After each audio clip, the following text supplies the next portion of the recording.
Nosso boa noite a todos. Boa noite. E como a canção disse, a nossa casa está em festa porque você está aqui. É a presença de cada um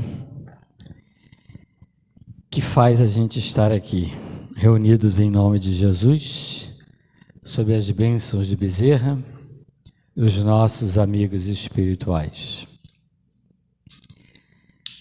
É a presença de cada um que compõe a família Casa do Caminho, que nos dá força, nos encoraja, e assim encontramos propósitos para fazermos o que está ao nosso alcance, em benefício de alguns irmãozinhos mais necessitados. Sejam esses irmãos encarnados ou desencarnados. Não pensemos nós que somos só esse pequeno grupinho de encarnados que estamos aqui, não. Acreditem, ninguém chegou aqui sozinho. Todo mundo trouxe algum irmãozinho necessitado que, sob as bênçãos de Jesus, sob a inspiração dos amigos espirituais, disseram assim: vai, acompanha essa pessoa assim, vai com ela. Ela vai te levar para um lugar que vai te fazer bem. Então, o fato de virmos a uma casa de oração faz bem para a gente, logicamente, e para aqueles que estão nos acompanhando. Somos todos convidados de Jesus para este banquete de luz e de bênção. Para isso precisamos nos preparar, né?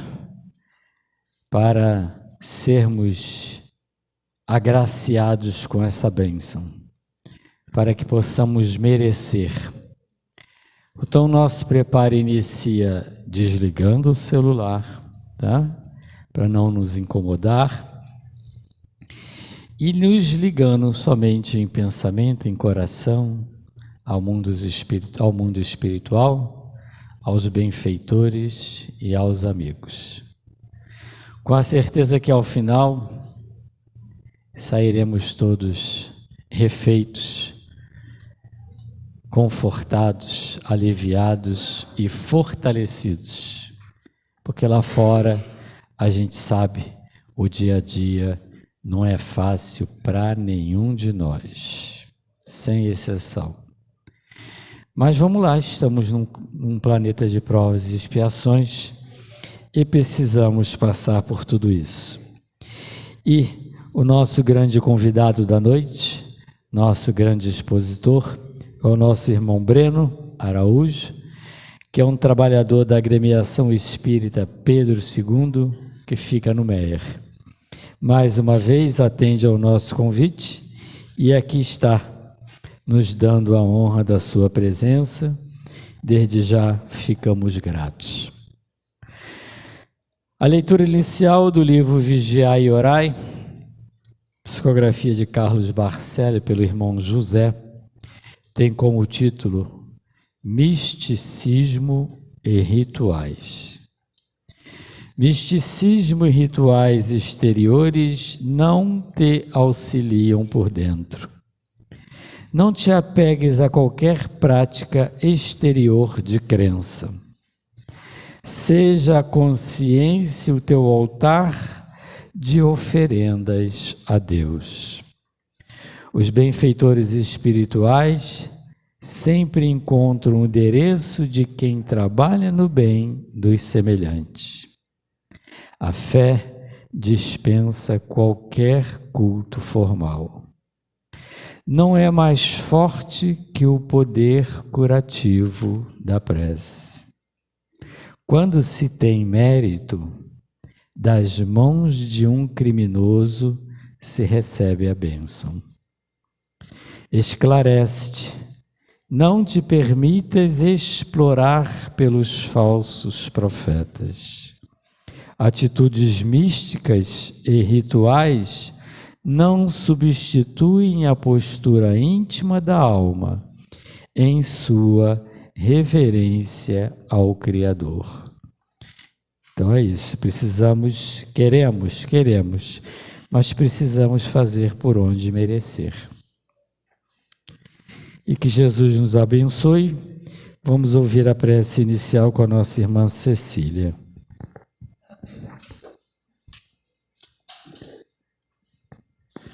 Boa noite a todos.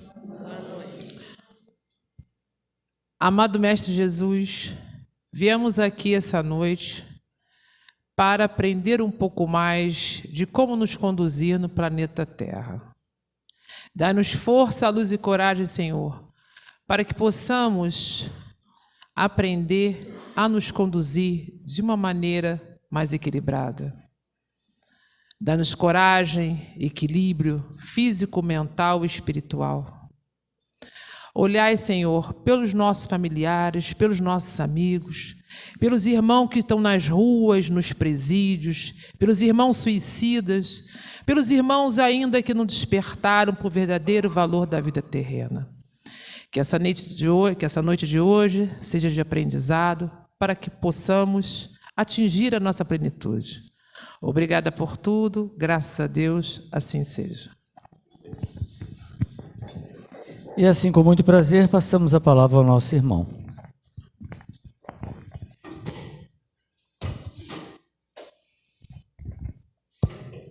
Boa noite a todos. Boa noite. É um prazer voltar a essa casa. Casa que tanto nos acolhe, casa que com tanto carinho abre as suas portas para que nestas noites de quarta-feira nós aqui nos dirijamos e possamos beber um pouco mais na fonte do nosso Senhor Jesus Cristo. É sempre muito importante que nós possamos contar como pontos de referência como esses para o nosso reequilíbrio das lutas que nós atravessamos durante a semana. É sempre muito bom ver uma casa que consegue trazer de volta ao seu convívio físico as pessoas que durante tempos passaram diante das telas se relacionando, até por um gesto de amor ao próximo, por um gesto de segurança mesmo.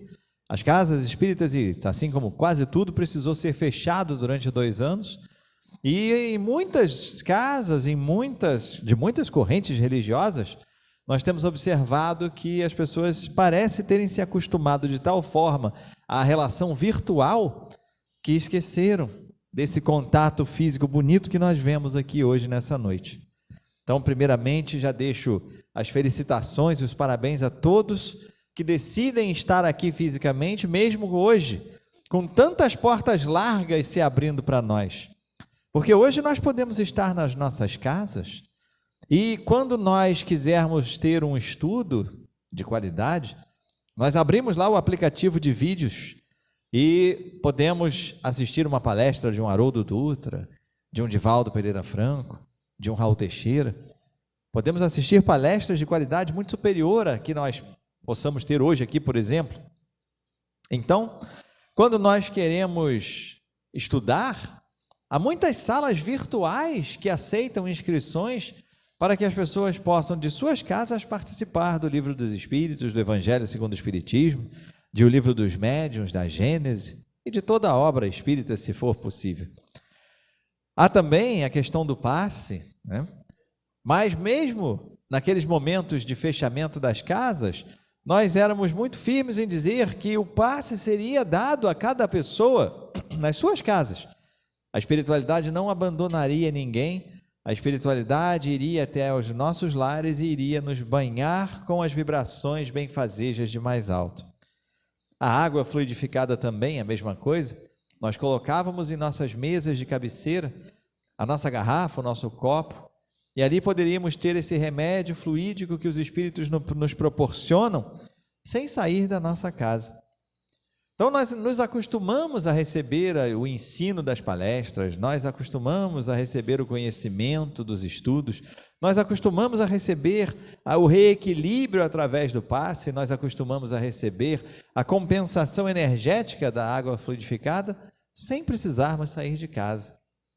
E isso nos deu uma falsa ideia de que nós estávamos praticando o espiritismo, mesmo nas nossas casas. Para muitos, isso virou uma verdade. Só que reparem que nas atitudes todas que eu mencionei aqui, o verbo que eu usei foi receber. Nós aprendemos que podemos receber tudo isso em casa, mas esquecemos que a maior função de uma casa espírita e do próprio espiritismo é nos ensinar a nos doarmos. Então, a doação, para que ela aconteça na sua plenitude, precisa que nós tenhamos olhos para os nossos próximos. Precisa que nós tenhamos essa presença, esse contato que nós estamos tendo aqui hoje, para que nós observemos os nossos irmãos de jornada, para que nós possamos nos aproximar deles e, com uma palavra, às vezes, desenrolar toda uma problemática que se encontra com aquela pessoa, ajudando um pouco a carregar aquele piano que ela precisa carregar naquele momento da sua encarnação. Então, hoje, voltar a uma casa espírita é ter a fé de que essa doutrina realmente está fazendo uma diferença em nossos corações, porque nos tira da zona de conforto das nossas casas, nos tira das portas largas, que são as portas virtuais, para que nós entremos aqui pelas portas estreitas, nos coloquemos em relação com os nossos irmãos de jornada e aprendamos com eles e ensinemos um pouco a eles e nos doemos na nossa plenitude. Hoje, o tema que a casa sugeriu para que nós falássemos tem totalmente a ver com essa questão da doação de si mesmo. Porque hoje, para quem não viu na programação da casa, a sugestão que é apresentada para o estudo da noite é sobre a desencarnação de Chico Xavier. Para aqueles que estão chegando a primeira vez à casa e que não, talvez possam nunca ter ouvido falar, ainda que seja difícil, Francisco Cândido Xavier foi um dos maiores representantes dessa era moderna do Espiritismo, principalmente da fase do Espiritismo no Brasil, depois que ele veio praticamente se estabelecer, ter a sua sede aqui, saído da França. Então, Francisco Cândido Xavier, mais conhecido como Chico Xavier, um dos maiores médiuns que a doutrina espírita já produziu, e a gente fala a doutrina espírita já produziu, mas na verdade isso é um dom divino que a pessoa traz e que colocou a serviço da doutrina espírita. Muitos dizem que ele foi o continuador dos ensinamentos de Allan Kardec. Há até quem defenda que Francisco Cândido Xavier teria sido até uma reencarnação de Allan Kardec, por causa de uma frase lá na obra de Kardec que diria que depois de 40 anos haveria uma continuação. Depois dos 40 anos de desencarne de Allan Kardec, haveria uma continuidade daquela obra, né? Mas essas discussões muitas vezes são improfícuas. Pouquíssimo vai adiantar aqui nós ficarmos debatendo sobre se Chico Xavier teria sido a reencarnação de Allan Kardec ou não. Isso não serve absolutamente para nada para o nosso propósito da noite, que é tentar trazer para a nossa vida essas lições que nos foram deixadas por Chico Xavier. Porque o Espiritismo é uma doutrina que muitas vezes é tida como uma doutrina para intelectuais, uma doutrina para pessoas que sabem, que gostam de estudar, que têm um nível educacional avançado, mas isso não faz o menor sentido. Esse rótulo que muitas vezes é colocado sobre a doutrina espírita é um rótulo enganoso, até porque a própria doutrina explica que é ela uma continuidade, um aprofundamento, um esclarecimento maior sobre os ensinamentos de Jesus. Ele próprio, Jesus, na época em que esteve encarnado junto a nós no planeta, disse textualmente que ele não poderia nos deixar tudo o que ele gostaria de deixar, pois nós não entenderíamos naquela época. Estamos falando de 2000 anos atrás. Ou seja, seria necessário então que houvesse um esclarecimento mais aprofundado sobre as palavras que Jesus deixou. Porque ele mesmo assumiu que ele não poderia deixar tudo claro naquela época. Hoje, no século 21 da era moderna, nós notamos que Jesus tinha muita razão. Aliás, como sempre. Mas nós percebemos pela nossa própria experiência de vida que se a reencarnação já fosse algo totalmente certo para todos os habitantes do planeta, nossa situação atual talvez fosse muito pior. Nós não estamos numa situação da qual nós devamos nos orgulhar enquanto planeta. Afinal, nós somos considerados e classificados pelos nossos irmãos de mais alto como sendo um mundo de provas e expiações. E o que seria isso? O mundo de provas e expiações é uma das categorias entre 5 que nos foram apresentadas pelos espíritos superiores em relação a possibilidades de mundos habitados no universo. E eu ainda digo mais, eu digo que os espíritos que deram essas mensagens, trabalhando junto a Allan Kardec, no esclarecimento do que é a vida real, a vida no plano espiritual, são sim superiores, são espíritos superiores, mas vejamos que superior envolve um comparativo. Superior a quem? Superiores a nós, grande massa dos habitantes encarnados no planeta Terra. Mas em nenhum momento foi dito que esses espíritos eram espíritos crísticos. Eram sim espíritos que tinham uma condição mais ampla de entender a realidade da vida. E assim poderiam nos dar instruções, poderiam nos ensinar. Da mesma forma que nós aqui na Terra, quando alcançamos conhecimentos um pouco mais elevados sobre algum tema, nos dispomos muitas vezes a ensinar a outras pessoas que nada sabem. Assim, esses próprios espíritos talvez te tenham dado essas 5 categorias, considerando aquilo que eles conseguem abranger na sua visão. É possível que haja mais? Não sabemos. Mas para nós, essas 5 já são suficientes. Vejamos por quê. Eles nos dizem que quando o espírito é criado por Deus e está nas suas primeiras jornadas encarnatórias, ele vem em mundos considerados como mundos primitivos, dos quais a Terra já fez parte. A Terra já foi um mundo primitivo. A seguir, seriam logo depois esses mundos de provas e expiações onde nós estamos. Logo depois, os mundos de regeneração, esses que nós muitas vezes esperamos ansiosamente que cheguem na Terra. Nós tanto falamos, tomara que seja feito logo a transição para o mundo de regeneração na Terra. Não sabemos nós direito que isso não é uma transição que será feita de fora para dentro. Não é exatamente como nós imaginamos ou queremos fazer crer que muitos espíritos evoluídos já estão encarnando em várias partes do mundo para promover a transição do planeta para o mundo, para carregar o planeta Terra para o mundo de regeneração. Mais uma vez, estamos terceirizando um trabalho que é nosso. Porque Allan Kardec, em uma das perguntas do Livro dos Espíritos, perdão, não lembrar o número exato, pergunta aos espíritos qual é a forma que um planeta tem para evoluir. E ele recebe como resposta que quando metade dos habitantes daquele planeta já se encontra em um nível moral capaz de sustentar as vibrações de um mundo superior, esse planeta já se encaminha para esse estágio mais avançado. E aí começa aquele processo de exílio, de segregação de espíritos que não tem mais condição e tal. Então nós somos sim parte integrante desse processo de transição. Cada pequena mudança, ao contrário do que nós sempre acreditamos, cada pequena mudança que nós fazemos em nós moralmente, cada vez que nós alinhamos um pouco das nossas atitudes com o Evangelho do Cristo, nós estamos contribuindo decisivamente para a melhoria do planeta. Matemática isso. Então, aquela história de que, mas se só eu fizer uma mudança muito pequena em mim, não vai ajudar em nada no mundo, não vai mudar nada no mundo, é mentira. Nós aprendemos agora que nós somos, sim, parte dessa equação que forma a condição em que o planeta se encontra.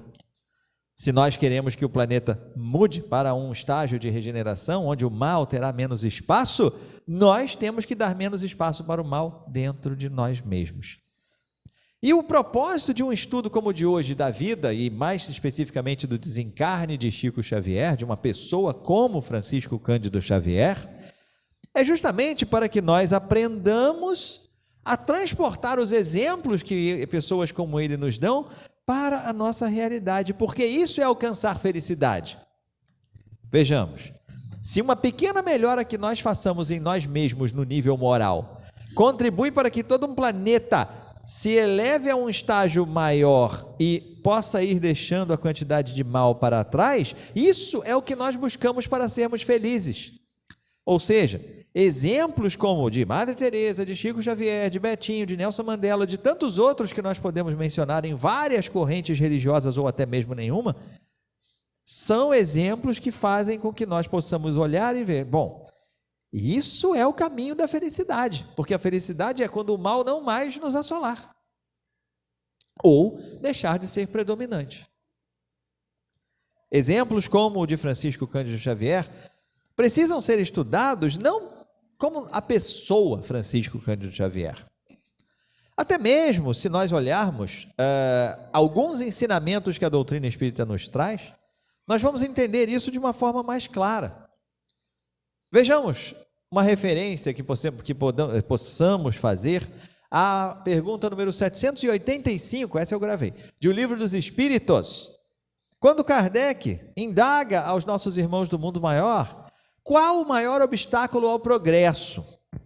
A resposta ocupa mais ou menos meia página de uma folha lá do Livro dos Espíritos, e ela diz o seguinte, na sua primeira frase, ela tem 3 palavras, e é só o que importa talvez para nós aqui neste momento, com o tema que nós temos hoje, podemos parar nessas 3 palavras. Qual o maior obstáculo ao progresso? Orgulho e egoísmo. E aí depois eles dissecam um pouco sobre esse tema, mas resumem nessa primeira frase dizendo orgulho e egoísmo. Se os espíritos nos dizem que o orgulho e o egoísmo são os principais obstáculos ao nosso progresso, nós poderíamos fixar totalmente a nossa percepção neste ensinamento, e aí nós poderíamos começar a trabalhar arduamente para eliminar ou diminuir drasticamente a participação desses 2 sentimentos dentro de nós. Porque é uma instrução segura, é uma instrução clara. E aí, se o Livro dos Espíritos nos fala sobre isso, nós vamos ver que os maiores exemplos que nós temos de bem-estar, de boa participação, de boa convivência entre nós, os exemplos mais marcantes de histórias de espíritos que encarnaram entre nós, são de espíritos que tiveram essas 2 características bem afastadas da sua conduta. Francisco Cândido Xavier sendo um deles. Nós vamos ver daqui a pouco como o orgulho passa longe de uma pessoa que tem essa tarefa a cumprir e, claro, já traz isso como conquista do seu próprio espírito. Primeiramente, importante ressaltar que orgulho, egoísmo, não são características, ou melhor, vamos colocar pelo oposto, que eu acho que vai ficar mais fácil de compreender. A humildade e o altruísmo não são características que simplesmente nascem com o espírito dadas por Deus. Então eu não sou um espírito privilegiado por Deus, Deus não gosta tanto de mim, porque eu nasci com esse traço do orgulho e do egoísmo muito forte em mim. E agora, como é que eu resolvo? Já nasci assim, é uma coisa minha, eu não consigo mudar. Essa é a desculpa que muitos de nós utilizamos para não evoluir, para não caminhar, porque caminhar, evoluir, faz sofrer, muitas vezes. Faz com que nós tenhamos momentos em que nós olharemos e pensaremos, eu estou sendo prejudicado. Mas isso é uma ilusão, essa é a visão do espírito de uma encarnação só, que é a visão predominante na grande maioria de nós. Nós, historicamente, fomos esclarecidos por todas as religiões pelas quais passamos, quase todas pelo menos, que nós éramos espíritos que encarnaríamos uma única vez e que ao final desta encarnação nós estaríamos sendo levados ao céu ou ao inferno, dependendo da nossa qualidade de conduta. Se fôssemos pessoas que tivéssemos praticado muito bem durante as nossas jornadas encarnatórias, nós seríamos guindados ao céu, ao lado direito do Pai. E se não fôssemos, se fôssemos pessoas que tivéssemos praticado muito mal, nós seríamos atirados ao inferno, onde queimaríamos para sempre ao lado do demônio. Então, nós aprendemos assim ao longo das nossas encarnações, e isso eu volto a dizer o que ia dizendo no começo, foi muito útil para nós, porque caso nós tivéssemos a absoluta certeza, desculpem a redundância, porque certeza é sempre absoluta, mas se nós tivéssemos a certeza de que nós somos espíritos reencarnantes desde o princípio, nós teríamos feito atrocidades muito maiores do que nós cometemos, porque saberíamos que sempre tem uma nova chance. não entenderíamos exatamente o mecanismo de como essas chances são dadas, como nós temos a possibilidade de entender hoje. E mesmo entendendo, nós espíritas ainda tentamos desenvolver alguns raciocínios como se fossem peças de defesa no próprio tribunal da nossa consciência depois do desencarne. Nós já começamos a prestar atenção em detalhes que a doutrina espírita nos traz, como um comentário que os espíritos fazem quando perguntados sobre quantas encarnações seriam necessárias para que nós evoluíssemos. E eles dizem tantas quantas forem precisas. E aí nós nos apegamos àquele trechinho e dizemos, opa, então já que eu tenho tantas e quantas encarnações forem precisas para a minha evolução, peraí, isso aqui eu vou deixar para a próxima, isso aqui eu vou deixar para a próxima, isso aqui não dá para resolver agora, e nós vamos adiando processos como se nós fôssemos os responsáveis por determinar quando nós vamos. Nós até somos, mas não pelas nossas decisões arbitrárias, mas sim pelo nosso comportamento. Então nós vamos postergando esse projeto de evolução como se nós pudéssemos a qualquer momento chegar a ser, ô Jesus, ô mentores, Ministério da Reencarnação, coloca essa prova aqui nessa próxima, porque agora acho que agora eu quero fazer. Se nas escolas da Terra nós não temos essa possibilidade de dizer aos professores o que botar numa prova e quando dar uma prova, imaginemos na vida maior, no âmbito maior. Não funciona muito bem da forma que nós queremos muitas vezes fazer crer para nós mesmos.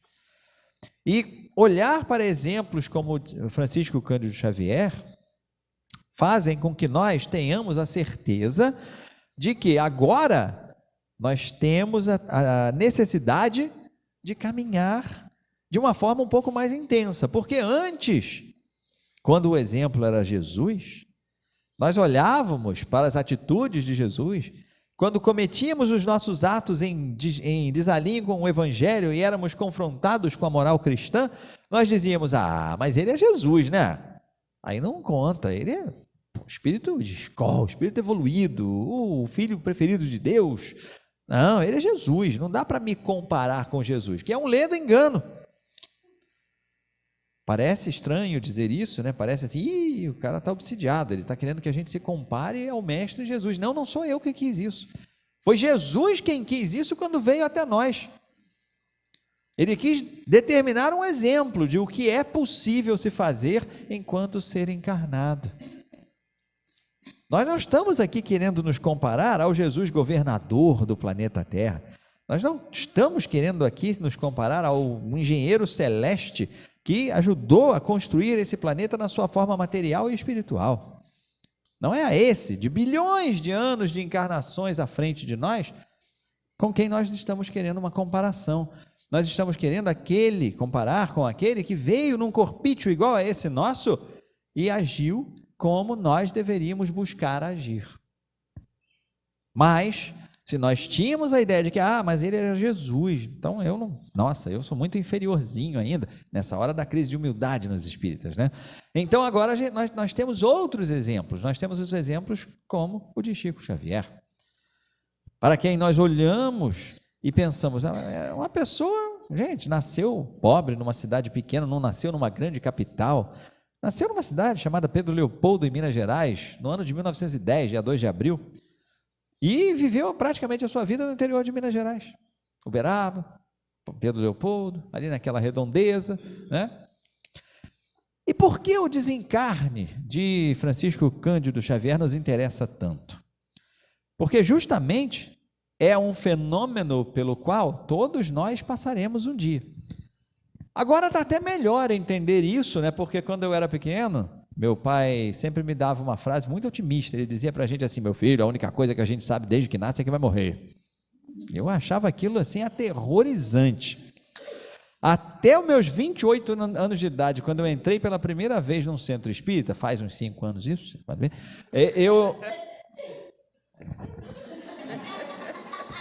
Bom, enfim, vamos continuar. Até os meus 28 anos de idade, quando eu entrei pela primeira vez no centro espírita, eu tinha essa frase reverberando em meus ouvidos. Entretanto, quando conheci melhor, quando comecei a estudar melhor essas lições, Eu comecei a perceber que aquilo que parecia para mim, a vida para mim, a ilustração era a ilustração de uma ampulheta. Vocês sabem que a ampulheta é aquele reloginho de vidro, aquele contadorzinho de tempo de vidro que tem duas partes, né, que afunilam e a areia vai caindo de uma parte para outra, né? Isso é uma ampulheta. Ah, entendeu? Então, isso é uma ampulheta. E aí nós víamos a vida sempre como se fosse uma ampulheta. A cada dia que eu acordo é um dia a menos que eu tenho de vida. Ai, meu Deus, que pânico. Entretanto, quando a doutrina espírita nos esclarece sobre a imortalidade, nos dizendo que nós simplesmente deixamos o corpo físico, mas continuamos a nossa individualidade enquanto espíritos imortais, que mantemos as nossas relações com as pessoas a quem amamos, que mantemos todos os nossos caracteres de personalidade, que somos nós mesmos, apenas com uma roupa diferente, a roupa perispirítica, né? Depois vocês vão descobrir mais o que é isso. Nós entendemos que agora, se a ilustração da ampulheta era a ilustração que nós fazíamos da vida, agora ela pode até continuar sendo, porém, ela não está mais na vertical, ela agora passa para a horizontal. E se vocês observam, a ampulheta, na sua forma horizontal, faz o símbolo do infinito. Então muda completamente a perspectiva da nossa jornada. Então todos nós passaremos pelo fenômeno do desencarne um dia. Antigamente era a morte. Todo mundo sabe que vai morrer. Agora a gente sabe que todos nós vamos passar pelo fenômeno do desencarne. E que isso não representa de forma alguma um fim. Isso é só uma transição. Isso é só um início de uma continuidade. Chico Xavier. Como foi a recepção de Chico Xavier no plano espiritual? Nós não temos muita ideia. Temos alguns relatos, alguns dizendo até que Jesus foi pessoalmente recebê-lo. Eu não tenho como confirmar isso para vocês. As fontes, muitas vezes, são fontes que a gente não sabe de onde foram tiradas aquelas informações e tal, e até mesmo pela representatividade de Chico Xavier para nós, muitas vezes nós podemos ser influenciados a criar isso no nosso imaginário. Então, daí para dizer o que aconteceu realmente, é muito difícil. Mas, o que a gente pode imaginar é a tranquilidade, isso a gente percebeu, a tranquilidade de Francisco Cândido Xavier nos últimos anos de sua vida. A paz que ele teve durante esses últimos anos. Mas isso é muito simples de ser explicado, ainda que muito difícil de ser repetido. Porque quando olhamos para Chico Xavier, nós muitas vezes pensamos, como eu queria ser Chico. Como eu queria ser Francisco Cândido Xavier, com aquela paciência, com aquele amor ao próximo, com tudo aquilo. Mas de onde tiraram aquilo tudo? De onde colocaram aquilo tudo em Chico Xavier? Eu estava falando há um tempinho atrás, uns minutos atrás aqui, que nós não nascemos com um passe de mágica de Deus em nós, nos dando paciência, nos dando amor ao próximo, nos dando... Não. Isso são características que nós desenvolvemos ao longo de nossas encarnações. E para isso, nós precisamos olhar os nossos próximos com o olhar do irmão, com o olhar do amor e não com o olhar do julgamento. Isso vai sendo construído ao longo de encarnações, e ainda que nós possamos agora estar pensando assim, mas eu ainda estou tão longe disso, basta o nosso esforço, basta a nossa decisão para que nós aceleremos esse processo. Não é algo que vamos conseguir talvez chegar, alcançar em uma encarnação, não, até por isso existem várias.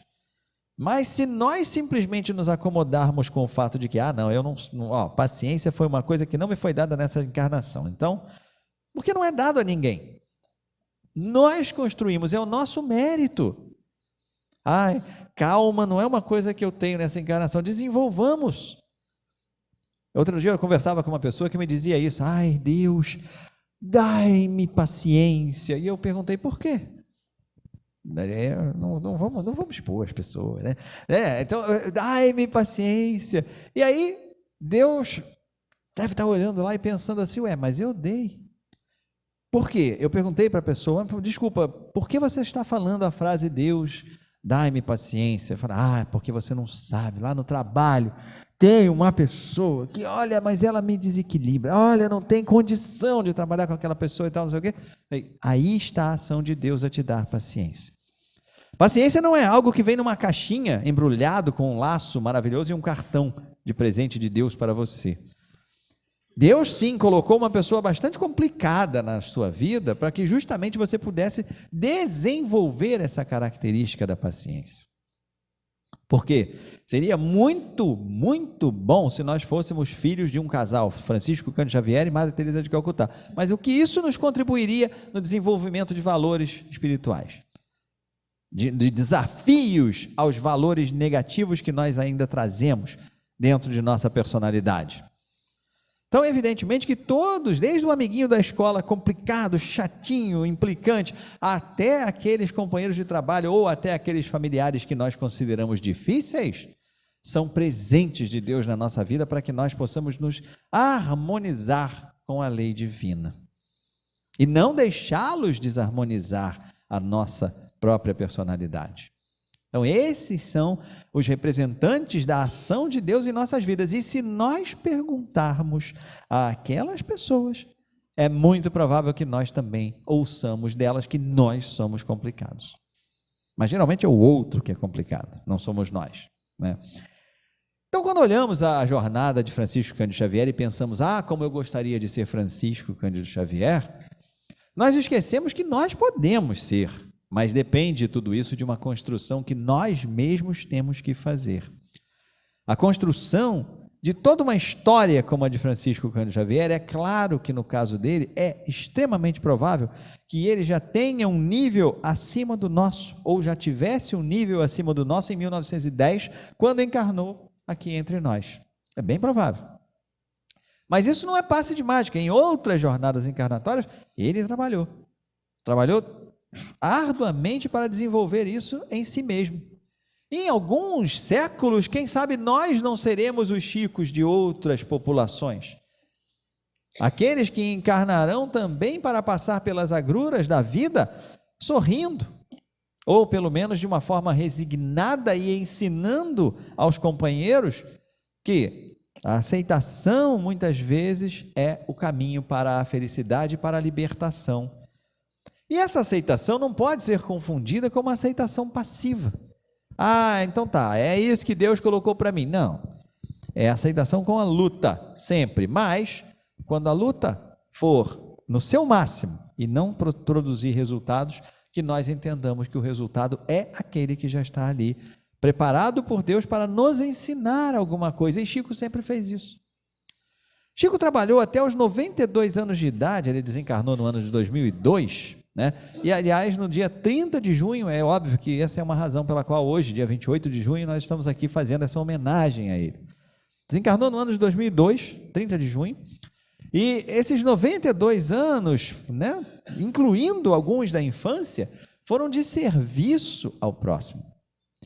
Ele percebe que tem uma mediunidade muito avançada, em grau muito avançado, quando consegue conversar com irmãos do plano espiritual, já muito novo, 6, 7 anos de idade, ele já conversava com espíritos. Aos 10 já falava com a sua mãe, que veio lhe consolar de todos os sofrimentos que lhe eram impostos por uma madrinha, com quem ele foi deixado depois do falecimento da mãe. Então, até o momento em que houve o segundo casamento de seu pai, com Cidália, Francisco sofreu bastante nas mãos da madrinha. E mesmo assim, ele era aconselhado pelos espíritos a jamais reagir agressivamente, jamais devolver com agressividade tudo aquilo que sofria, e nós estamos falando de garfadas na região do abdômen, nós estamos falando de torturas praticamente muito graves. E com essa atitude, ele consegue angariar o mérito de ter a possibilidade de ter contato com a sua mãe, já no plano espiritual, e receber dela conselhos que lhe fariam ter a paz no coração de esperar o momento em que aquilo seria necessário. E em conversa com seu mentor Emmanuel, ele pergunta por que aquilo tudo, qual era a necessidade daquilo tudo, e lhe é dito que aquilo era uma preparação pelo que ainda viria. E aí, quando nós começamos a imaginar que ser Francisco Cândido Xavier envolve garfadas, eu estou dando a garfada como um exemplo, tá? Mas vocês podem pensar em qualquer coisa, né? Você imagina que para ser um Francisco Cândido Xavier, a gente precisa passar pelo que ele passou para desenvolver amor ao próximo nas situações mais adversas. E mesmo assim, ele se manteve firme. E quando nós pensamos que olhamos para o Chico Xavier pronto, o produto sobre o qual nós estamos falando aqui hoje, é o Chico Xavier pronto.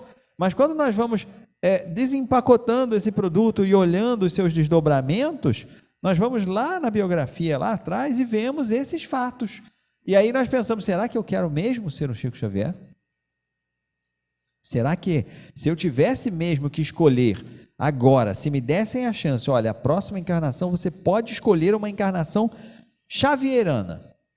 Você pode escolher uma encarnação do tipo da de Chico Xavier agora, aqui, nesse centro. Eu vou passar, o meu mentor aqui agora da casa se materializar e vai passar um formulário para vocês com uma única pergunta. A próxima encarnação de vocês, vocês podem vir com as provas que Chico Xavier teve para poder se transformar no que ele é hoje e sobre o que nós estamos falando hoje. Alguém de nós marcaria o xizinho no sim, com certeza? Opa, já temos uma ali. Então, que bom, mas bom, continue assim até os seus 92 anos. Que daqui a 92 anos eu posso voltar aqui falando a mesma coisa e você de novo levantar esse braço. Mas, nesse momento em que nós buscamos falar sobre Chico, falamos muito mais sobre o exemplo, porque imaginemos, voltando à questão do Livro dos Espíritos, quais são os dois maiores progressos, quais são os dois maiores obstáculos ao progresso, orgulho e egoísmo? Se Chico é para nós alguém mais acima, se é alguém que progrediu mais do que nós, significa que os traços de orgulho estão muito menores na personalidade dele.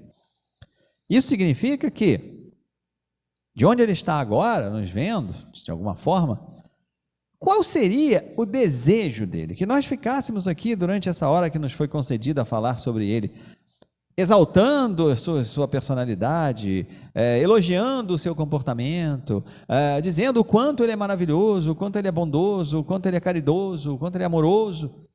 Ou será que ele se sentiria melhor se nós utilizássemos os exemplos que ele nos deu e tentássemos trazer isso para as nossas vidas, no sentido de seguir uma trilha que ele deixou para nós de felicidade, de evolução?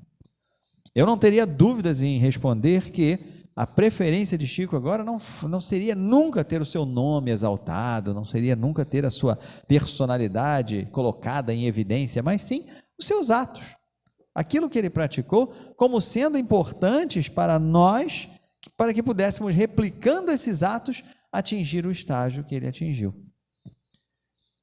Ele teve durante a sua encarnação 3 doenças, muito graves, uma doença de coração, angina, teve catarata, ainda teve doença pulmonar e tal. Ele conviveu com isso durante muitos anos da sua vida. E nem por isso ele deixava de se doar até altas madrugadas, trabalhando na mediunidade, trabalhando no auxílio, trabalhando na escrita de obras, de livros. Francisco Cândido Xavier deixou para nós mais de 400 obras escritas, o que por si só já deveria ser uma prova incontestável da mediunidade, porque ele estudou formalmente até o 4º ano da escola, na época chamada escola primária. Vocês todos aqui são jovens, já pegaram o ensino médio, o ensino fundamental, etc. Mas antigamente, eu também não peguei, mas meu pai me contou que antigamente era primário, ginásio, etc., 2º grau. Então, ele estudou muito pouco. Formalmente, nas escolas da vida, foram muito poucos anos de estudo. Como uma pessoa com tão pouco estudo poderia produzir obras comparadas a grandes autores literários, sem que essas obras fossem produzidas pelos próprios autores literários que já se encontravam no plano espiritual? E a coisa chegou a um tal ponto que ele, tentando fazer o bem, tentando trazer orientações do plano espiritual para todos nós, foi processado judicialmente. Uma das vezes em que isso aconteceu foi pela família do escritor Humberto de Campos, porque ele trouxe para nós um livro assinado por Humberto de Campos, Brasil, Coração do Mundo, Padre do Evangelho, e nesse livro ele assina como Humberto de Campos, e depois a família fala assim: opa, Se é um livro de Humberto de Campos, a gente quer o direito autoral. A gente quer o dinheiro da venda do livro, que é do Humberto de Campos, não é do Chico Xavier. E ele fazia questão de dizer, não, os livros não são meus, são dos espíritos que trouxeram as mensagens através de mim. Eu sou simplesmente o instrumento. Na sua humildade enorme, ele nunca quis crédito por isso, pelas coisas que fazia. Então, ele é processado para que o dinheiro arrecadado com a venda dos livros fosse não mais doado para a Federação Espírita Brasileira, como ele fazia sempre com todos os direitos autorais, nunca quis um centavo para ele, porque a obra, como não era dele, ele não queria se beneficiar em nem um centavo dos ganhos arrecadados com a venda das obras. Ele passava tudo para que a Federação administrasse as obras de caridade. E mais de 2.000 casas de caridade foram abertas ao redor do país, com o dinheiro que advinha dessas obras. Ou seja, ele foi processado, só de curiosidade, a decisão deu ganho de causa à Federação Espírita e a Chico Xavier, porque o juiz declarou que ele não tinha condição de atestar a veracidade de mediunidade, a existência de mediunidade ou não, porque isso não era da alçada do direito. Então, a princípio, o direito autoral passou a ser ali considerado, foi uma jurisprudência que foi criada, o direito autoral passou a ser considerado como tendo como destinatários apenas os autores em vida, ou a família dos autores, pelas obras produzidas em vida. Obras produzidas do além já não teriam mais a arrecadação destinada aos herdeiros de direito, porque já não havia condição da justiça determinar a veracidade, a existência de mediunidade ou não. Não era um caso para a justiça. E aí, Chico, vejamos o que é você fazer um trabalho de total doação, de total amor, de total desvinculação de você mesmo e ter que passar pela chatice de enfrentar um processo judicial, de ter o seu nome nas páginas da justiça e tal, ter que ir lá prestar depoimento numa audiência, um julgamento.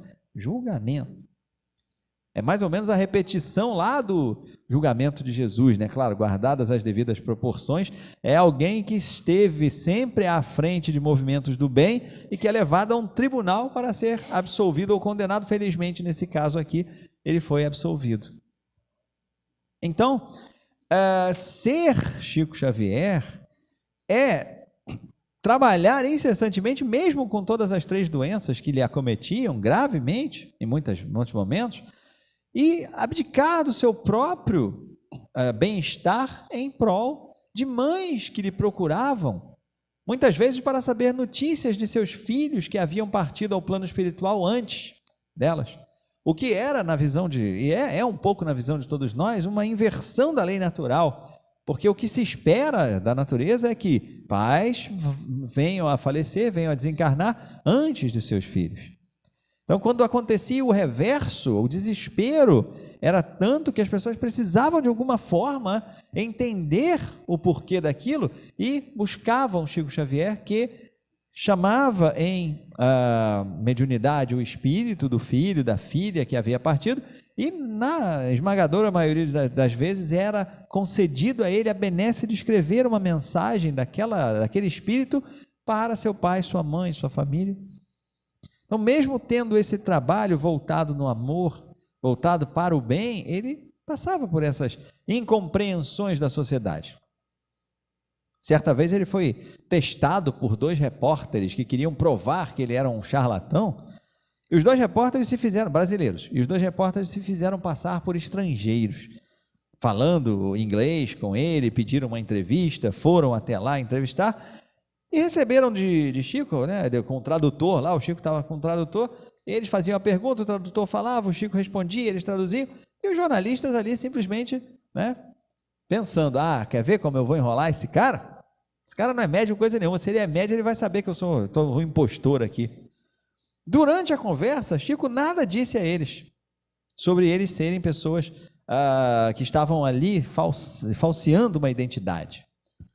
Mas deu-lhes, a cada um livro autografado por Emmanuel, assinado por Emmanuel, com uma dedicatória a cada um deles. E no livro, lá estava, na contracapa do livro, lá estava o nome verdadeiro desses 2 jornalistas. Para você, meu amigo Davi Nasser, se não me engano, do Espírito Emmanuel. Ou seja, quando eles chegaram em casa, somente um deles teve a curiosidade de abrir e folhear o livro, e quando ele viu, ele quase caiu para trás, porque ele nunca tinha dito o seu nome, pelo contrário, tinha dito um outro nome, e o Espírito Emmanuel havia dado o seu nome correto. Ele liga para o outro cara e fala assim: você abriu o livro que o cara nos deu lá, que o Chico nos deu? Ele falou: não. Eu falei: abre. Ou seja, ele também teve que passar por essas provações de pessoas que queriam a todo custo mostrar que ele era um impostor.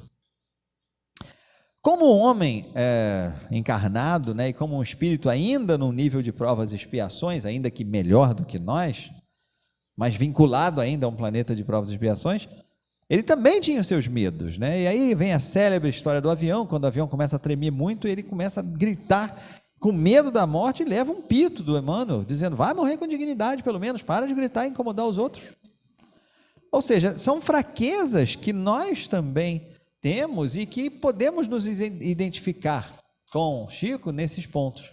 Mas por que não também nos identificarmos com ele na vontade de servir o próximo, na vontade de amar? Humildade é algo que realmente faz com que o espírito se engrandeça, seguindo exatamente os passos do Mestre Jesus, quando nos ensinou que aqueles que se exalçarem serão rebaixados e aqueles que se rebaixarem serão exalçados. Chico é o exemplo mais claro que nós temos, talvez, um dos, né? Não sejamos injustos, mas um dos exemplos mais claros que nós temos desse rebaixamento total, dessa tentativa de se fazer absolutamente imperceptível entre nós. Nunca se viu Francisco Cândido Xavier ostentando bens materiais para mostrar sucesso. Pelo contrário, tinha 2 ternos. Em alguns momentos de sua vida, apenas um. Tinha limitadíssimas posses, né? Tinha uma aposentadoria porque trabalhou. Não foi uma pessoa que se beneficiou da mediunidade, que recebeu dinheiro da mediunidade. Trabalhou primeiro como tecelão, depois conseguiu emprego em uma organização pública como datilógrafo, até que se aposentou no Ministério da Agricultura.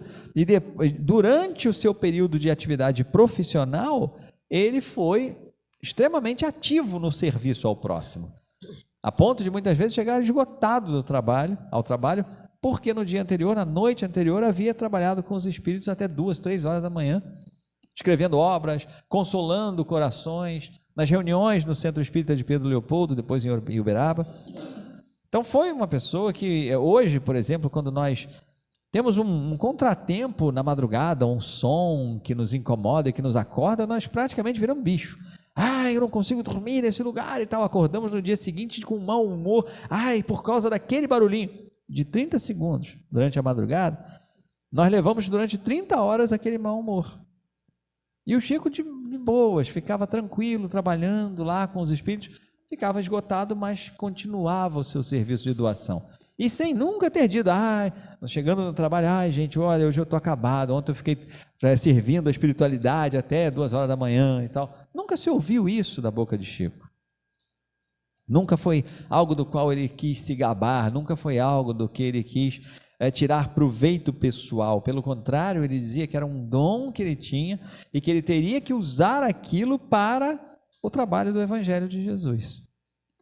Então, hoje, nas pequenas coisas, muitas vezes nós queremos aparecer, nós queremos mostrar que nós fizemos, até mesmo nas organizações religiosas, muitas vezes nós fazemos um pequeno trabalho dentro de uma organização religiosa e saímos como o galo, né? Aliás, como a galinha que bota o ovo e canta para todo mundo: está aqui e tal. Então, isso aqui fui eu. Então, para a gente repensar isso com o exemplo do desencarne de Francisco Cândido Xavier. Porque ao desencarnar, há um ambiente de uma tranquilidade imensa. Há um relato na internet que eu não trouxe justamente porque não tenho a absoluta convicção sobre a autenticidade, mas há um relato sobre como teria acontecido o movimento das falanges espirituais no plano maior para esse dia tão grandioso que foi o dia do desencarne de Francisco Cândido Xavier. E são várias as lições que ele pode nos deixar. São muitas essas lições. A lição de doação, a lição primeiro de abnegação no trabalho. E até antes dessa, né, aquela renúncia de si mesmo, desde muito pequeno. A renúncia de si mesmo quando era agredido e não se revoltava, quando compreendia que ali se encontrava uma irmã doente diante dele. Desde esse momento, né, até o momento em que ele é acusado de problemas mentais, acusado pelo padre da cidade de Pedro Leopoldo de ser um representante do demônio, porque ficava falando em questões de espíritos que eram considerados coisas do demônio. Então, até essa perseguição que ele sofre por querer simplesmente servir ao próximo, por querer nos abrir, nos descortinar o que é o mundo espiritual. Nós, na nossa altivez, no nosso orgulho, quando ouvimos uma pequena palavra de crítica, já nos enervamos, já não aceitamos, já queremos retrucar, já queremos mostrar à pessoa exatamente a verdade, a nossa.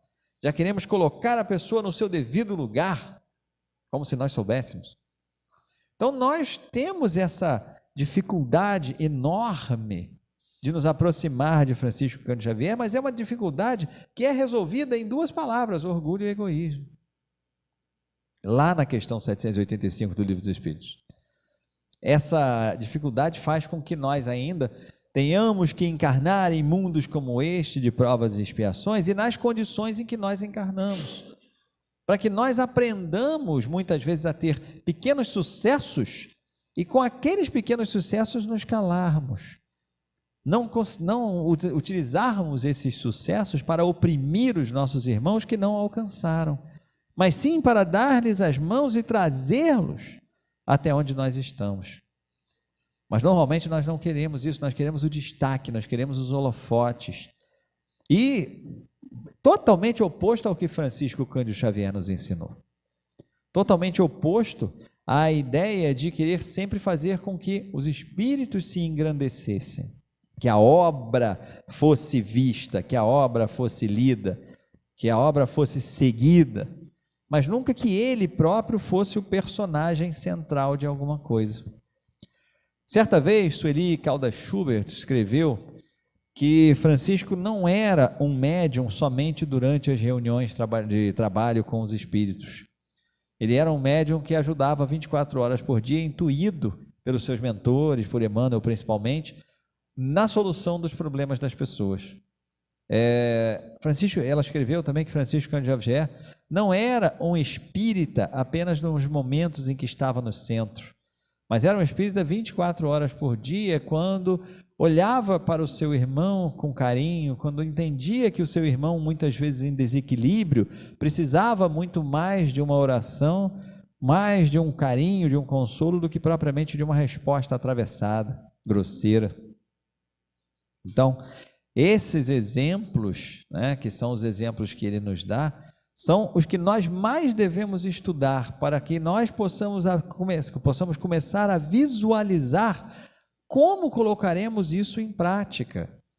Porque nós temos a opção, sim, e nos é totalmente deixada essa opção, de que nós não sigamos isso. Que nós olhemos aqui, quando sairmos desta casa, tomarmos o nosso rumo para os nossos lares, e se porventura no trânsito ou no próprio caminho alguém nos incomodar, alguém nos ofender, nós retrucarmos, gritarmos, para mostrar para a pessoa com quem ela está falando, nós temos esse direito.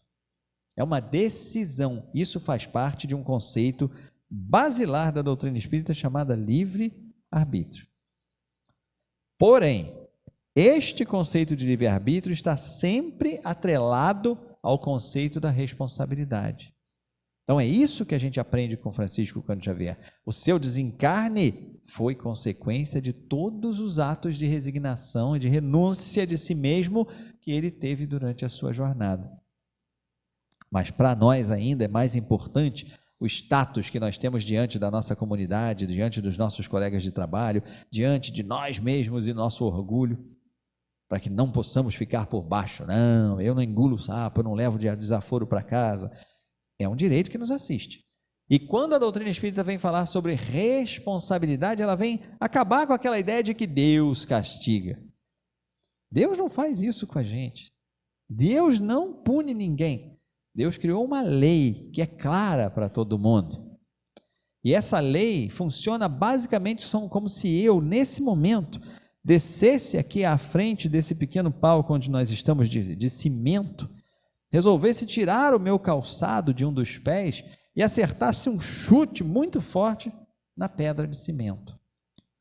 O que aconteceria? Certamente eu teria fraturas no meu pé, certamente eu teria pelo menos problemas muito sérios, uma dor enorme, insuportável no meu pé, com o qual eu fizesse essa travessura, né? Isso seria o quê? Uma punição de Deus. Você vai ter que operar o seu pé, você vai ter que ir ao médico agora, você vai ter que ir para o hospital, vai ter que ir para o ortopedista, enfaixar, engessar, tomar remédio, tomar anti-inflamatório. Por quê? Usar muleta. Por quê? Porque é uma punição de Deus? Não, foi uma escolha sua, que decidiu descer desse local, tirar o seu calçado e acertar um chute, desferir um chute fortíssimo numa pedra de cimento. Então isso não é punição de Deus, assim como não é punição de Deus quando nós decidimos pelo nosso orgulho, quando nós decidimos que nós vamos responder às pessoas, que nós não vamos deixar ninguém tirar farofa com a gente, que nós não vamos deixar nenhum sapo, engolir nenhum sapo, não vamos levar nenhum desaforo para casa, a consequência é que nós não tenhamos a paz que nós precisaríamos para desencarnar em harmonia, para perder um pouco esse medo do desencarne, que inconscientemente acaba vindo muito do que virá depois. A incerteza sobre o que virá depois, não tanto na certeza do porvir ou na incerteza do porvir. Talvez até nós já tenhamos sido convencidos a respeito disso, até porque desde que nós somos espíritos criados lá na primitividade, nós desenhávamos lá os hieroglifos nas cavernas, falando sobre divindade, falando sobre continuidade. Então talvez esse não seja o problema é o que me espera, onde eu me harmonizarei, em que região, do plano espiritual, eu me harmonizarei, com qual região, dentro desse padrão de atitudes que eu tenho. Será que é uma região feliz? Será que é uma região de tormenta, de trevas, etc.? Então isso acaba nos deixando um pouco tristes e temerosos do desencarne, porque nós vamos ainda ter um agravante de pensar, nossa, eu tive todo o ensinamento para fazer diferente, eu tive toda a oportunidade, exemplos, Chico Xavier, que me mostrou que é diferente, que a vida tem que ser diferente, e eu preferi ainda a mim mesmo, eu escolhi ainda a minha predominância sobre o meu irmão, eu escolhi o meu orgulho, a minha vaidade, me expor, me colocar na posição de destaque.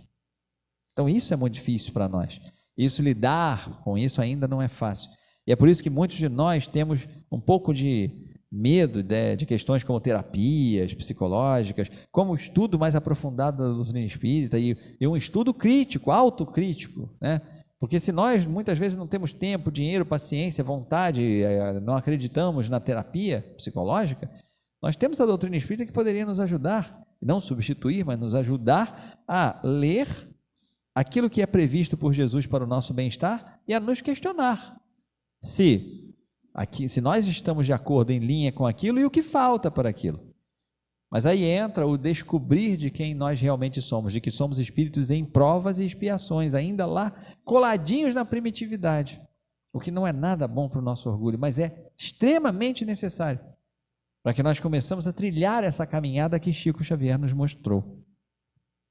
Encerrando a nossa conversa, o seu grau de humildade foi tal, o seu grau de abnegação, de libertação do seu próprio ego e do seu orgulho foi tal, que ele sempre disse que ele gostaria de desencarnar em um dia no qual a população brasileira estivesse vivendo uma felicidade intensa. Antes do seu desencarne, já havia acontecido duas situações em que Francisco Cândido Xavier esteve muito doente. Aí muitas vezes as pessoas diziam, agora não passa, dessa ele não passa, porque o grau de doença chegou realmente a um avanço tal que poucos imaginavam que Francisco Cândido Xavier fosse passar dos 80 anos, dos 75 anos, mas lá foi ele até os 92, por acréscimo de misericórdia da espiritualidade, né, e eu não poderia nem chamar isso de um acréscimo de misericórdia, mas por ainda se perceber que ele estava sendo muito útil entre nós, que ele poderia sim nos dar mais e mais lições, ele ainda era produtivo na exemplificação do Cristo e que poderia, sim, nos mostrar que não há idade para que nós possamos fazer o bem, para que nós possamos nos doar. Então, em 2 ocasiões, ele esteve muito próximo do desencarne, mas houve um trabalho na espiritualidade de recuperação energética dos fluidos do seu corpo físico e tal, e foi-lhe dado mais tempo para que ele chegasse a esses 92 anos de idade. E, curiosamente, né, os espíritos acabaram conseguindo, né, porque muita gente fala assim, mas a programação já estava certa, desde o momento em que Francisco Cândido Xavier nasceu, já se sabia que ele morreria naquele dia, né? Eu não concordo absolutamente em nada com isso, porque isso seria fatalismo, determinismo, e a doutrina espírita não trabalha com esses conceitos. Tanto é que houve os acréscimos lá de energia vital para que ele pudesse seguir mais tempo. Ou seja, mas os espíritos acabaram conseguindo fazer com que o evento desencarne de Francisco Cândido Xavier ocorresse num dia 30 de junho de 2002. Não sei se a memória de vocês aí está em dia, né? Alguns até sabem disso porque leram nas biografias de Chico Xavier e tal, mas foi o dia em que o Brasil se transformou em pentacampeão mundial de futebol, ao vencer a Copa do Mundo da Alemanha. Ou seja, um dia em que todos estavam absolutamente em êxtase por causa de uma vitória numa competição de futebol. Um esporte que sempre foi muito próximo de nós e que muitas vezes até foi confundido com a pátria e por interesses diversos. Mas lá estava o povo nas ruas, bebendo, comemorando, alegre, gritando, quando vem 9 horas depois do término do jogo a notícia do desencarne de Francisco Cândido Xavier, né? Manchetes dos jornais do dia seguinte davam conta do seguinte: o fenômeno está de volta. O fenômeno em questão não era Chico Xavier voltando à pátria espiritual, não era o fenômeno de volta ao mundo maior, era Ronaldo, apelidado como fenômeno no meio futebolístico que havia marcado os 2 gols, ou não lembro, acho que 1 ou 2 gols, na vitória na final sobre a Alemanha. E assim foi a volta de Chico Xavier à pátria espiritual, e assim são todas as lições, ou pelo menos algumas das lições que ele nos deixa, para que nós possamos estudar, seguir, visualizar como elas se aplicam em nossas vidas. Difícil? Sim. Se fosse fácil, não estaríamos aqui hoje, numa quarta-feira, durante 1 hora, ouvindo sobre isso, depois de tantas encarnações, tendo ouvido o Evangelho de Jesus. Fácil? Não é. Difícil? Sim. Mas possível, nós estamos aqui para isso. Deus sempre está ao nosso lado, nos ajudando nesse propósito. Jesus sempre nos abençoa nos nossos melhores intentos. Nós não precisamos pedir isso nas nossas preces. Precisamos sim pedir que nós saibamos receber essas bênçãos de Jesus e transformá-las em atitudes de bem para com o nosso próximo. Que nós saibamos sentir a presença de Deus e multiplicá-la em forma de amor por todos aqueles que caminham ao nosso lado, encarnados e desencarnados. Graças a Deus.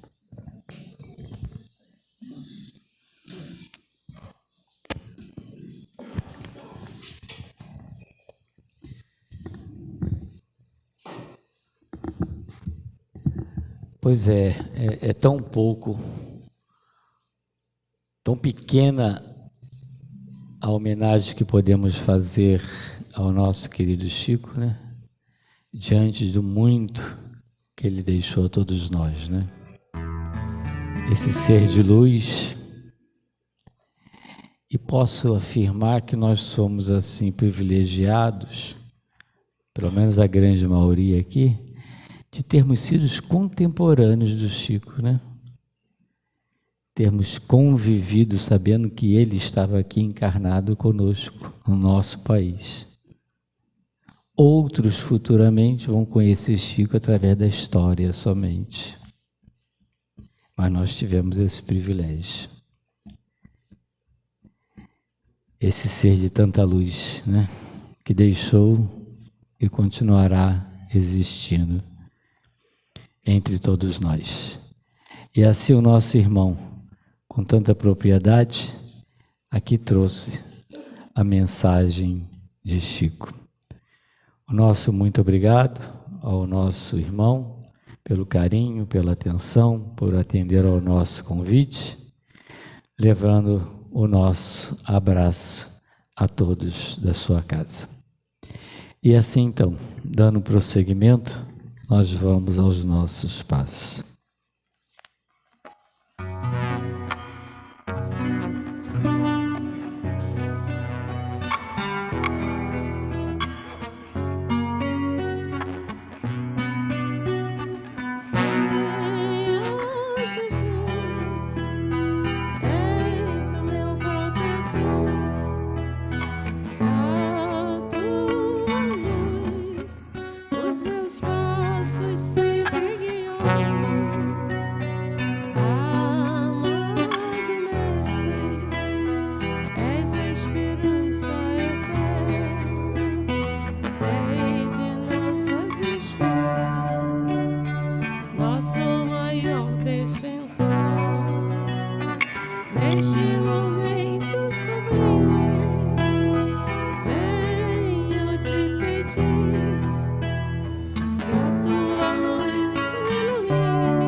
Amado Mestre Jesus,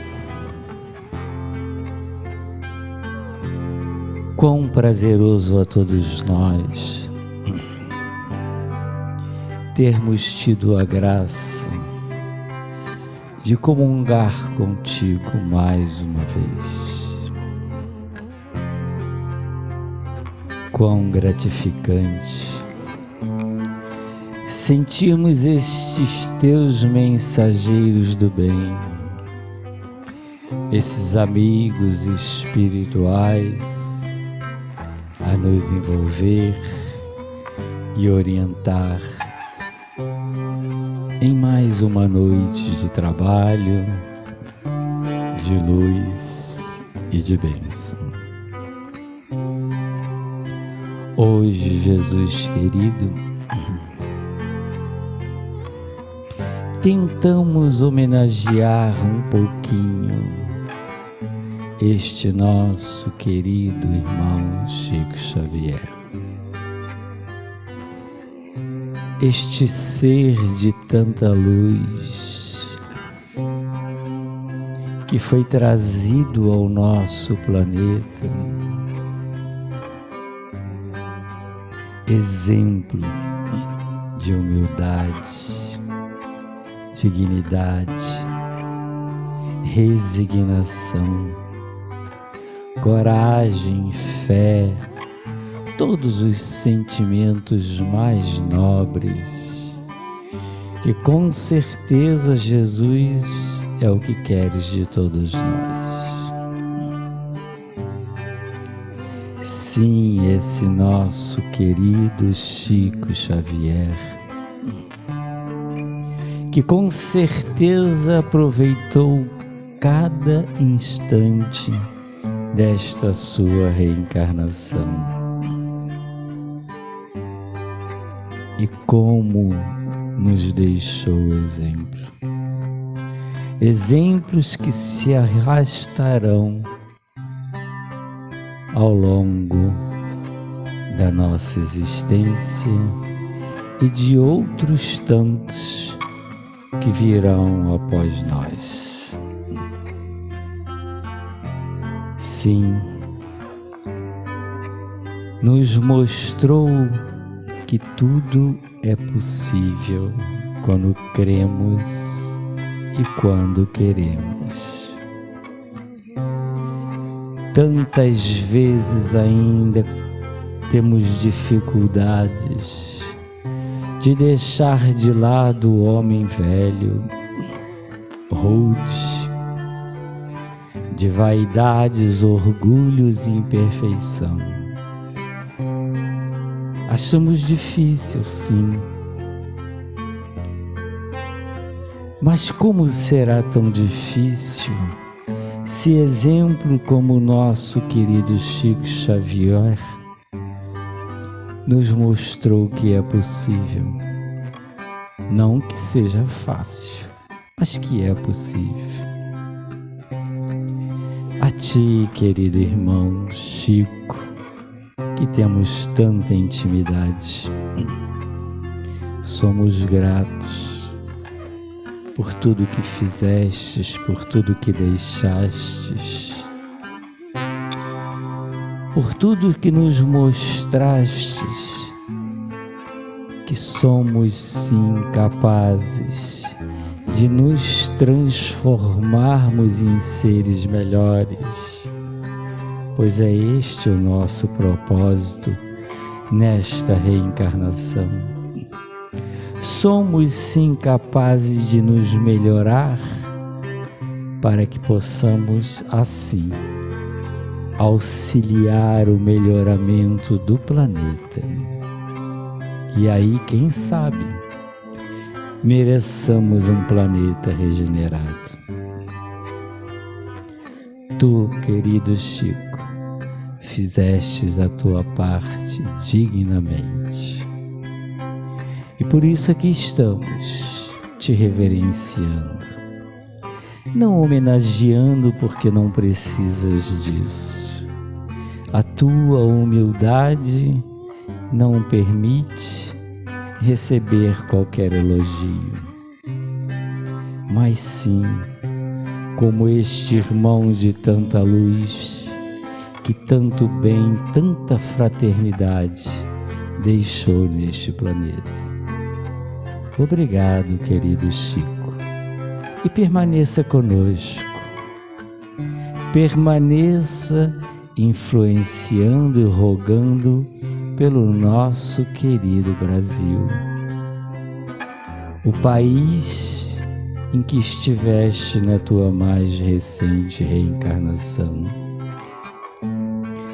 Vela por nós, intercede por nós, pois este nosso país, esse teu país, passa por momentos delicados.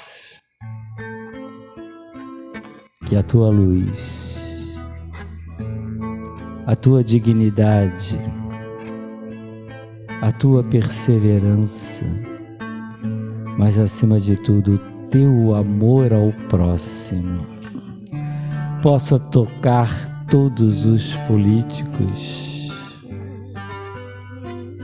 do mundo inteiro, aqueles que têm a função de comandar, para que sintam a necessidade de promover o bem, encontrando o caminho pacífico, fazendo cessar toda e qualquer guerra. Toca, Chico Xavier, nesses políticos que ainda se comprazem no mal. Esquece que somos todos irmãos, a caminho, todos a caminho de uma perfeição, com vontade, com anseios, com dificuldades, com contratempos. Ajude-nos a caminhar lado a lado e que a luz maior do nosso Pai de misericórdia e amor se faça contigo, Chico, auxiliando cada vez mais na tua caminhada em direção à perfeição. Mas continue conosco, continue com o nosso Brasil. E assim, Jesus querido, somos gratos por tanta graça, por tanta oportunidade, por tanta beleza. Somos gratos ao nosso Pai maior, que nos concedeu mais um dia neste nosso processo reencarnatório.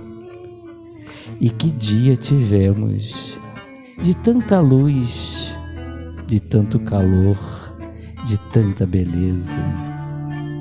Dia abençoado, que nos fez aqui estarmos todos juntos para agradecer. Agradecer também aos nossos amigos espirituais, ao nosso querido Bezerra, que sempre nos ampara e orienta. Agradecer à Mãe Santíssima, que nos afaga e consola com o seu manto de luz e de amor. E assim, com muita alegria, repletos de felicidade, nós damos por encerrada a nossa reunião, dando todos graças a Deus.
Obrigado, Bisa, mais uma vez. E aqui nós queremos, o nosso departamento social pede para agradecer a todos, porque distribuímos as nossas cestas básicas a famílias assistidas. Temos 25 famílias assistidas, mas conseguimos dar mais 6 cestas básicas. Então, ao todo, foram 31 famílias assistidas. E se consultarem o nosso quadro de aviso, ali tem sempre atualização, já temos praticamente todos os mantimentos para a próxima sexta do mês de julho. Isso só é possível com a colaboração de todos. Mas não é por isso que nós vamos relaxar, né? Não vamos esperar ficarmos no desespero. Continue trazendo um quilinho, que aí antecipadamente nós vamos sempre atingindo a nossa meta e não precisamos fazer pedidos aqui desesperadores, tá certo? Primeiro, agradecer sempre a colaboração de vocês e não esqueço, assim como não esqueça da nossa campanha de enxoval de bebê, para aqueles que desejarem contribuir, né? E lembrar também que tem o CD da Bisa à venda na secretaria, numa pichincha de R$5. Bom, quero lembrar a todos os passistas, os antigos e os que completaram o curso agora segunda-feira, nós falamos das camisetas. Então, lembrar que eles que desejam adquirir camisetas, tanto os novos como os antigos, procurem a secretaria até quarta-feira, porque depois iremos mandar fazer. Aí quem não fez, não poderá fazer. Assim como os crachás, os novos não têm. E os antigos que perderam, por algum motivo, quiserem fazer de novo, também procurem a secretaria. Depois que fizermos, aí não tem como voltar atrás, tá bom? É sempre bom tê-los conosco, essa luz, essa energia, e vamos na paz de Jesus.